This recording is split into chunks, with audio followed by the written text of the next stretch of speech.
Assalamualaikum warahmatullahi wabarakatuh.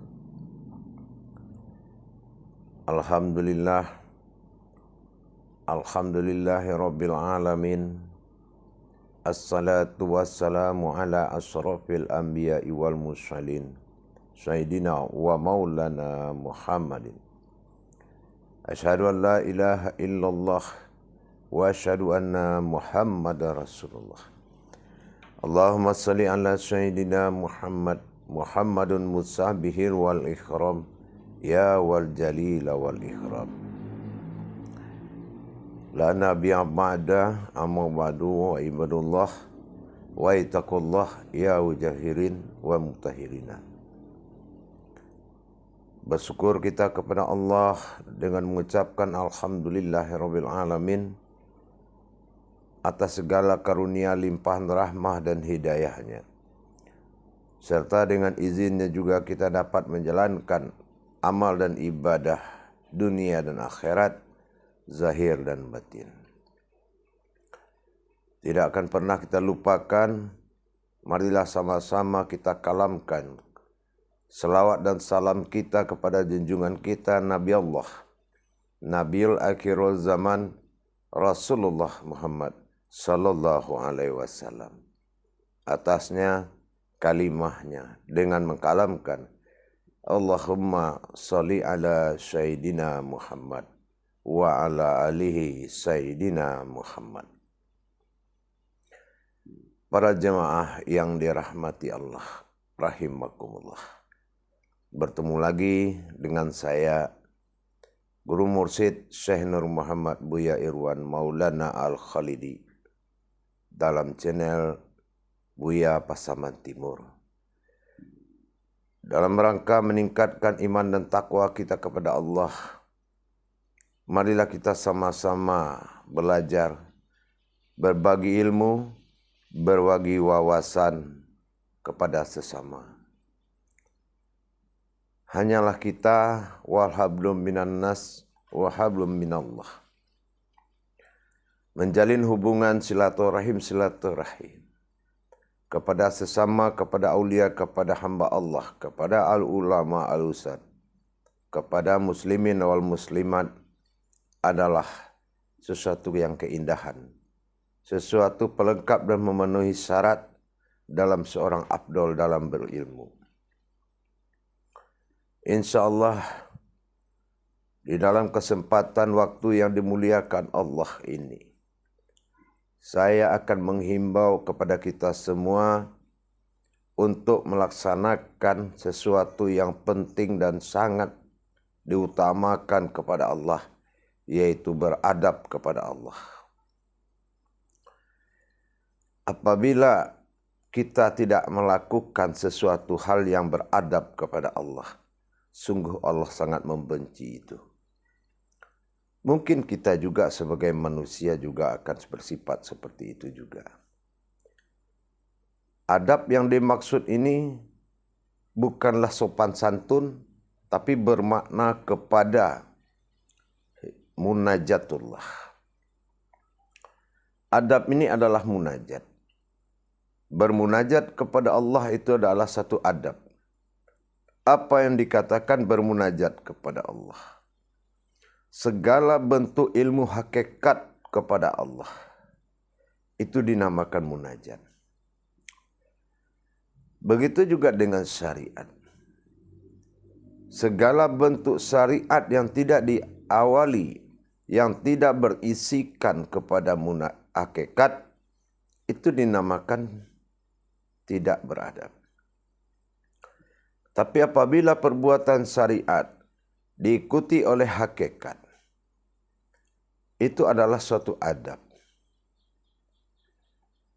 Apalagi kita ingin memiliki amal-amal khusus kepada Allah dalam rangka tafakur umpamanya.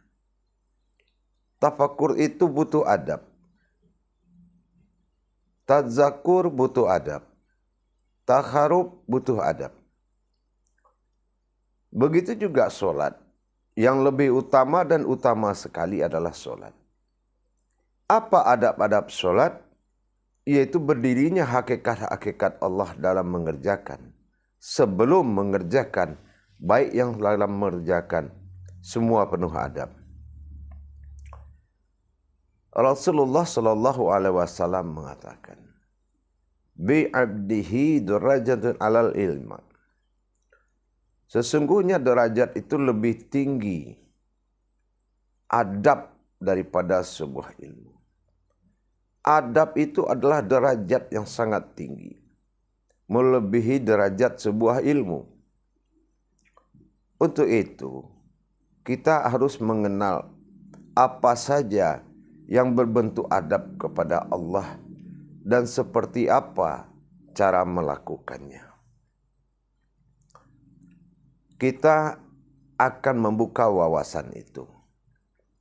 Umpamanya kita dalam menjalankan sesuatu tafakur. Tafakur itu adalah sesuatu yang istimewa yang kita lakukan kepada Allah. Sudah pasti dia mengundang suatu munajat. Kenapa? Tafakur itu wala tafaraku la bismillah. Tunduklah engkau atas kemilahan Allah, kedatangan Allah, menghadirkan zat batin dan segala yang bersifat hakikat dari Allah. Itu butuh adab. Mana adabnya? Seperti yang pernah kita pelajari. Mengucapkan 5 salam besar dalam hakikat dinamakan salam munajat kepada Allah. Berikut dengan semesta dan para wali, malaikat dan para alam. Itu sangat dihormati dan dihargai oleh Allah kalau kita melakukan adab, yaitu munajat. Illahi anta maksudi waradika merlubi. Ya Allah, hanya engkau yang aku maksud. Dan ridhomu lah yang aku harapkan. Assalamualaikum ayuhan nabiyyu wa rahmatullahi wa barakatuh. Assalamualaikum ya Rahman ya Rahim. Assalamualaikum ya Malikhatul Habibillah wal Mukharabin. Assalamualaikum wa ala ibadis sholihin. Itu adab. Sebelum kita melakukan bentuk amalan apapun di dalam rangka tafakur. Baik tazakur, baik takharub, atau kita punya keinginan beruzlah. Tanpa adab, Allah tidak menilai, tidak suka. Maka terjadilah hambatan. Hambatan terhadap ma'rifat, hambatan terhadap hakikat atau rasa. Bahkan terutama hambatan kepada kesempatan dan waktu. Beradab naik sajadah, ada munajatnya. Beradab kepada wuduk, ada adab-adab wuduk. Apa yang disucikan dalam berwuduk? Hakikat apa yang terkandung dalam wuduk? Itu namanya adab. Begitu juga dengan azan. Apa yang kita pelajari selama ini tentang hakikat azan? Berarti kita harus melaksanakan adab. Apa adabnya? Kita memandang apa yang disampaikan, berarti tingkatnya sudah kauliyah. Bukan hanya ayat yang terkumandang kita dengar, tapi telah terjadi kontak atau pandangan batin di saat kita mendengarkan azan tersebut. Sesuai apa yang telah kita pelajari. Itu juga adab.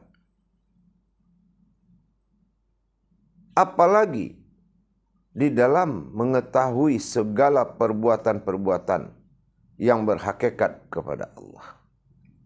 Itu juga adab.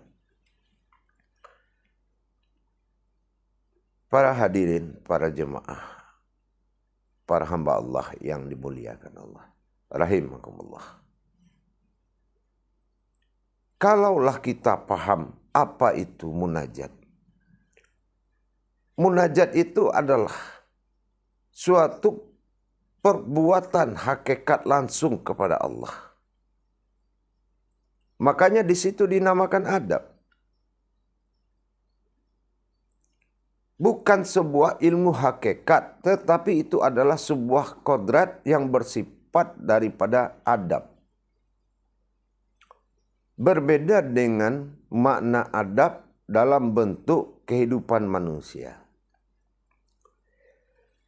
Kalau dalam kehidupan manusia, adab ini disebut dengan sopan santun. Bertamu, mengetuk pintu dan bersalam. Itu juga adab dalam bentuk hablum minan nas. Duduk dengan sopan, itu juga adab. Kita sudah dikaruniai oleh Allah yaitu adab. Ketinggian adab ini di atas segalanya. Seperti kita mau bermukadimah. Mukadimah itu adab. Dengan segala tingkatannya. Tentunya dengan segala marwahnya. Adab tidak juga di jalan ibadah. Tapi juga di jalan daripada kehidupan. Orang di jalan bermusyahadah kepada Allah. Merasa dia dilihat Allah. Dia selalu melakukan adab. Dijaganya segala bentuk perbuatan. Sikap dan tingkah laku Allah. Kenapa? Karena seluruh perbuatan, sikap dan pekerjaan dan gerakannya adalah kekuasaan Allah semata. Maka dia jaga adabnya. Supaya apa? Supaya tidak terjadi pengkhianatan terhadap Allah. Allah percayakan pandangan kita. Allah percayakan sama pendengaran kita. Allah percayakan kalam suara kita. Hayat. Percayakan Allah hidup. Ilmu. Allah percayakan amanah. Diamanatkan. Iradat. Rohani. Allah percayakan. Dan apa? Kodrat. Batin. Allah amanatkan 7 sifat kepada kita. Tapi apabila kita mengkhianati sifat itu, sesungguhnya kodrat-kodrat Allah pada diri yang kita salah menjalankan fungsinya, maka setelah itu kita dianggap oleh Allah kita mengkhianati Allah. Karena adab tidak dijalankan. Kalau kita pernah membaca dalam Al-Quran pada surat Al-Anfal ayat 27. Sangat nyata. Sangat terus terang Allah menyampaikan, jangan engkau khianati amanat-amanat yang dipercayakan kepadamu. Kalau engkau khianati, maka sesungguhnya engkau telah berkhianat kepadaku dan kepada Rasulmu sendiri. Inilah adab yang sangat harus dijaga. Suatu contoh, kita memiliki suatu pengkajian, memiliki suatu pengetahuan, memiliki suatu kemampuan, dan kita gunakan tidak pada tempat dan makom kajian tersebut. Itu juga dikatakan pengkhianat. Salah menggunakan amanat Allah. Kenapa? Karena tidak menjaga adab-adabnya. Siapa yang mau dikatakan pengkhianat kepada Allah? Pengkhianat kepada negara aja bisa dihukum berat. Apalagi kita mengkhianati Allah dengan menyalahgunakan amanatnya. Al-Anfal ayat 27. maka kita jaga dengan adab. Disitulah ketinggian sebuah derajatnya sebuah adab.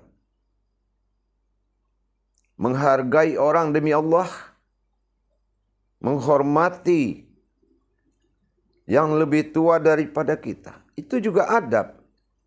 Kenapa? Jangan kita terjebak oleh seperti Allah memerintahkan iblis sujud kepada Adam. Karena iblis pemandu, gurunya para malaikat di waktu itu, dia tidak merasakan kalau sesuatu bersembunyi dalam tubuh Adam. Maka dia ingkar. Dia tidak mau sujud kepada Adam. Maka Allah lemparkan dia ke bumi ini. Jatuh ke laut. Sehingga bisulah itu ikan. Kenapa? Karena dia tidak beradab. Meskipun lebih dahulu dia menguasai ilmu daripada Adam. Tetapi Allah menetapkan Adam ini dahulu dari segalanya. Ketetapan atau kharirinya Allah. Dia langgar. Makanya dia tidak adab. Kalau hanya sekadar berilmu, iblis itu tinggi ilmunya. Tapi dia tidak beradab kepada Allah. Maka Allah jadikan dia sebagai alat untuk menganiaya dirinya sendiri. Dengan silakan engkau goda semua umat yang mampu engkau goda. Yang bertambah dalam dirinya adalah kesempatan hancur. Meskipun kebebasannya tinggi, tapi kebebasan menuju kehancuran. Begitu juga kita. Manusia antara manusia adalah pandangan dalam Allah. Pandangan Allah adalah pandangan sesama manusia. Kalau kita tidak ingin mengkhianati Allah, jangan hianati manusia. Karena unsur-unsur manusia itu adalah unsur-unsurnya ketuhanan. Unsur-unsurnya Allah. Keinsanan Allah di muka bumi. Apalagi menjalankan amal-amal kubro atau dikatakan amal-amal besar. Beradab kepada Allah wajib kita lakukan. Kalau tidak ingin semuanya sia-sia. Melaksanakan tafakur. Innani umatin Muhammad ya Allah. Al-Bani Adam. Aku ini umatnya Muhammad ya Allah. Anaknya Adam alaihissalam. Barakallah ibadihi zikrullah. Berkahilah zikirku ya Allah. Dalam mengingat. Berkahi ingatanku ya Allah. Itu adab. Apalagi kita mempelajari ilmu tafakur. Terutama jemaah yang sudah ada dalam grup belajar. Dalam bimbingan. Grup. Dalam makom channel Buya Pasaman Timur. Kita dididik dan ditempa untuk menjadi penghulu agama. Karena yang diperhatikan oleh seorang mursyid itu adalah penegak agama. Yang diperhatikan para al-ustadz, para al-ulama itu adalah umat beragama. Perbedaannya antara penegak agama dan penegak umat beragama. Makom bimbingannya beda-beda. Tingkat mursyid itu pembimbingannya rohani. Sementara al-ustadz dan para penegak agama lain itu pembimbingannya adalah akhlak dan akidah. Semua saling menghormati dan saling menghargai dalam satu jalan. Itu juga adab. Jangan membedakan potensi diri. Tidak ada potensi diri di dalam ajaran. Di dalam menegakkan agama Allah. Semua itu potensi Allah. Siapapun kita. Semua itu potensi Allah. Kalau Allah tidak mengatakan kita bisa, maka tidak akan bisa. Kalau Allah mengatakan kita tidak beradab, semua tidak akan pernah ada bisanya. Jangan mencari celah keburukan. Tapi carilah celah kebaikan yang bisa diambil untuk dijadikan pedoman dalam meningkatkan iman dan takwa kita kepada Allah. Saya yakin umat Islam itu adalah umat yang tertinggi derajatnya. Yang mana dia sudah ada sebelumnya ada, semua ada kata Allah. Dan dia berasal dari rahasia Allah. Otomatis dia sangat menjunjung tinggi beradab kepada Allah. Karena Allah adalah belahan jiwa dan raganya manusia. Manusia belahan jiwa dan raganya Allah. Zahir dan batinnya Allah. Tempat Allah bersifat. Mustahil seorang umat Islam mendirikan adab hidup sendiri, melainkan harus beradab kepada Allah. Itulah yang harus dijaga. Kalau kita memang belum bisa merasa bisa, inilah orang yang tidak beradab. Tapi kalau dia merasa belum bisa, insya Allah akan Allah berikan kebisaan. Bertopengkan dengan beribadah hanya dengan rencana menggaruk ilmu, itu sesuatu sikap yang tidak terpuji, yang mana kamu akan berhadapan dengan Allah. Karena kita sudah dianggap memperolok-olokkan Allah. Dengan apa? Dengan mengkhianati Allah. Kenapa bisa mengkhianati Allah? Karena kita tidak menjaga amanatnya. Kita tidak menjalankan amanah Allah sesuai dengan makom kajinya. Yang ada unjuk kaji, unjuk gigi, unjuk kaji. Inilah kehancuran. Iblis nyata, setan nyata. Jangan bergejolak dalam potensi Allah. Itu adalah kebinasaan bagi kita. Tapi jadikanlah peluang dan amanat yang dipercayakan kepadamu untuk menjadi sebuah tauhid. Bagaimana semakin kamu mendapatkan amanat, menjaga amanat Allah untuk sarana bisa mendekatkan diri lebih dekat lagi dengan Allah sampai kepada tingkat menyatu. Kalau hanya sekedar dekat dan dekat, apabila kamu bersentuhan saking dekatnya, maka kamu telah bersirik kepada Allah. Sirik hukumnya bersentuhan. Maka sahadat ahad. Tapi menyatulah kamu langsung menjadi satu. Kenapa? Karena kamu adalah lembaganya Allah. Apa yang kamu nikmati dalam hidup itulah sifat-sifat Allah semata.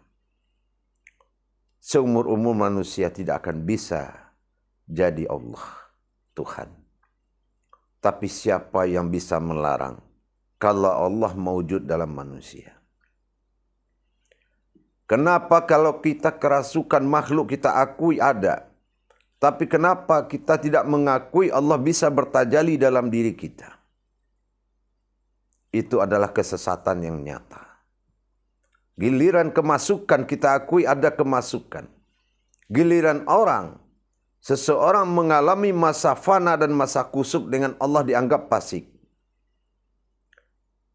Menghormati suatu kesalahan itu adalah sifat kebiasaan, sifat buruk yang harus kita gugurkan dalam diri kita. Jangan lihat kelebihan seseorang, tapi lihatlah siapa yang membuat mereka itu bisa lebih. Lihatlah di balik itu adalah perbuatan Allah semata.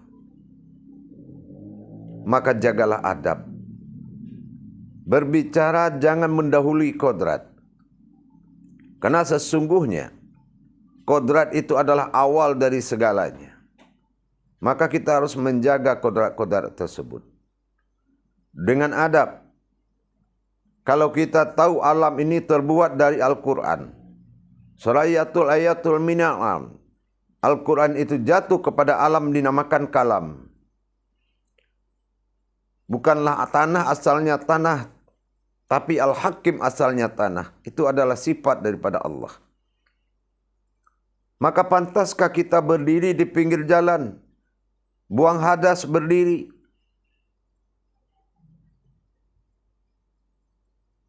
Tidak pantas. Maka itu dikatakan tidak beradab. Carilah tempat dan taruhlah tempat itu pada tempatnya sendiri. Buang hadas tempat yang buang hadas. Berbuat mulia tempat yang berbuat mulia. Semua sudah ada makom-makomnya. Maka jagalah adab. Jangan hanya kita menyebut dan berkata melebihi adab, tapi berbuat semata-mata tanpa adab. Ingat, jangan menyalahgunakan amanat-amanat Allah yang dipercayakan kepada kita. Ilmu-ilmu dalam ketuhanan. Jangan mengkhianati amanat-amanat itu. Karena sesungguhnya kita adalah mengkhianati Allah dan Rasulullah. Kalau berkhianat kepada Allah, tahu sendiri akibatnya apa. Inilah yang ditekankan oleh surat Al-Anfal ayat 27. Sangat ditekankan sekali untuk tidak berkhianat kepada Allah dengan mengkhianati amanatnya. Amanat Allah, ilmu-ilmu yang diajarkan ketauhidan kepada Allah. Jangan kamu membesarkan diri di dalam kebesaran Allah, tapi besarkanlah Allah di jalan kebesaran diri. Bukan di balik membesarkan diri dalam jalan Allah, tapi membesarkan Allah dalam jalan diri kita. Para jemaah, para hadirin yang dirahmati Allah.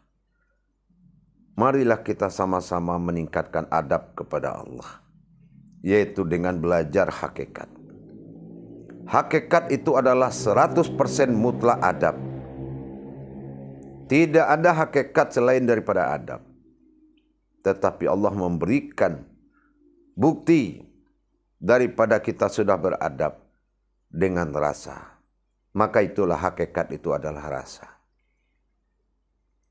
Marifat adalah kodrat. Syariat itu adalah sifat. Dan tarekat itu adalah amalan. Jadi kalau kita sudah bisa merangkum pada kodrat yang 4 menjadi 1, maka rahasia Allah akan mendatangi dengan rasanya. Dengan perasaan dan rasa yang tidak bisa kita lupakan kepada Allah. Untuk itu, kita tingkatkan adab. Berbicara tentang sifat-sifat Allah pada adabnya. Jangan hanya menggunjingkan. Di kedai-kedai, di warung-warung, buka kaji, kaki diangkat satu sambil ngaduk kopi. Itu manusia tidak beradab kepada Allah. Itu pun iblis juga bisa seperti itu. Tapi bikinlah suatu muzakaroh yang baik. Meskipun berdua dan bertiga, ucapkanlah ayat-ayat tauhid sebelum memulai pembicaraan. Bersalamanlah antara satu dengan yang lain. Mintalah persetujuan dalam mengaji yang baik dan membuka kaji yang baik dengan adab-adab yang baik. Ingat, berkalam tentang Allah adalah derajat bagi Allah. Kasar kamu menyampaikan, Allah merasa kamu menghinanya. Kamu terhina, bukan kamu yang dihina. Ternyata Allah yang dihina. Karena kamu adalah tauhid yang langsung memakai sifatnya. Harus dijaga adab-adab itu. Banyak yang berilmu tidak beradab. Diundang mengaji datang baju kaos tanpa peci. Itu tidak beradab. Sebagaimana nanti kalau seandainya dalam masa akhir hajatmu, kamu dilakukan orang tanpa adab. Dikala kamu akan dikubur, dikasih celana lepis, baju kaos. Apa kamu tidak merasa terhina? Kenapa Allah lakukan semuanya dengan adab? Maka balaslah perbuatan baik Allah kepadanya dengan mendirikan adab-adab Allah. Perbanyaklah belajar hakikat-hakikat alam, hakikat-hakikat ilmu, hakikat-hakikat ibadah. Karena dia itu adalah adab kepada Allah. InsyaAllah para jemaah semuanya, mudah-mudahan saling mengingatkan satu sama lain.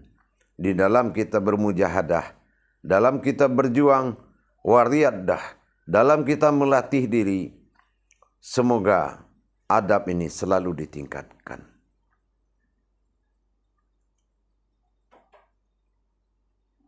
Baik para jemaah sekalian, InsyaAllah mudah-mudahan pandangan-pandangan ini menjadi bekal dalam kita lagi belajar, dalam kita lagi beribadah, dalam kita lagi menuntut ilmu, dalam lagi kita hidup sehari-hari.